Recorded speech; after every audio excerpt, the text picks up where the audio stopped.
Hello everyone. Today we begin with Yagmur Yuksel, focusing on how fan-driven visibility has become one of the defining forces in her career after Ken's secellary. Reports of her name trending, fan campaigns, and repeated appearances in online polls show that her audience is not passive. It is actively trying to maintain her relevance between projects. This is particularly important for actresses transitioning from daily dramas, where exposure is constant, into a market where visibility becomes irregular.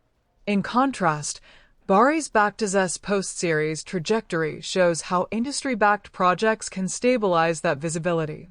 His involvement in Kudu's Fatahi, Selahattin Ayubi, placed him in a narrative that does not depend on fan campaigns alone, but on production scale, historical interest, and broader audience reach.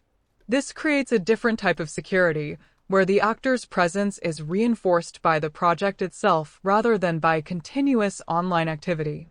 Returning to Yagmur, the challenge becomes clearer: how to convert fan energy into sustainable career growth.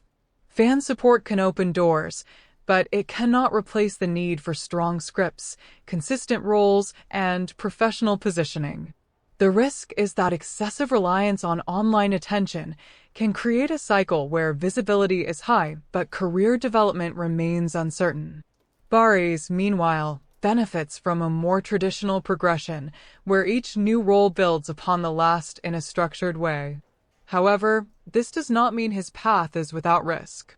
Moving into historical drama can also limit flexibility if the actor becomes associated with a specific genre, which is why his next steps after this role will be critical in determining whether he remains versatile. So when we compare these two dynamics, we see a contrast between fan-driven momentum and production-driven stability.